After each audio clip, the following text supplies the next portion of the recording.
ভূপৃষ্ঠ থেকে প্রায় 12,000 ফুট উচ্চতায় অবস্থিত এই গঙ্গোত্রী মন্দির। মধ্যযুগে গুরু আদি শঙ্করাচার্য প্রথম গঙ্গোত্রী ধামে দেবদারু কাঠের ছোট গঙ্গা মন্দির নির্মাণ করেন।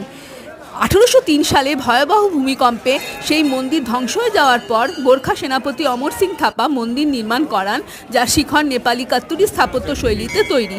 1890 দশকের শেষের দিকে জয়পুরের মহারাজা দ্বিতীয় সোয়াই মাধো সিং নাগর স্থাপত্য শৈলীতে মন্দির সংস্কার করান। সাদা মার্বেল পাথরে তৈরি 5টি শিখর বিশিষ্ট এই মন্দিরের উচ্চতা 20 ফুট। ভিতরে অপরূপ সুন্দর মা গঙ্গার মূর্তি আছে। ছবি তোলা মানা। সন্ধেবেলা আরতি হয়। প্রাঙ্গণে গঙ্গাধর মহাদেব, হনুমান, গণেশ ও ভগীরথের মন্দির আছে। অক্ষয় তৃতীয়ার দিন থেকে ভাতৃ দ্বিতীয়ার দিন পর্যন্ত প্রায় 6 মাস খোলা থাকে এই মন্দির। বিজয়া দশমী, দশেরা, দীপাবলিতে উৎসব হয়। নভেম্বরের শেষে গঙ্গোত্রী বরফে ঢেকে যায়। সেই সময় 12 কিলোমিটার নিচে মুখোবায় মা গঙ্গা শীতকালীন আবাসস্থল। কথিত আছে কুরুক্ষেত্র যুদ্ধের পর পাণ্ডবরা আত্মহত্যার পাপমুক্ত হতে এখানে পুজো দিয়েছিলেন। মহাদেবের জটাবদ্ধ গঙ্গায় দেবী পার্বতী স্নান করেছিলেন।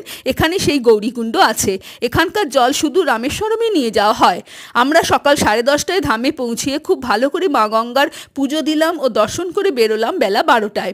নদী থেকে আসা ঠান্ডা হাওয়ায় এই প্রখর রোদেও শীতভাব আছে। মন্দির থেকে ভেসে আসা ঘণ্টার ধ্বনি ও গঙ্গা নদীর স্রোতের গর্জনে এই ধামকে স্বর্গীয় করে তুলেছে।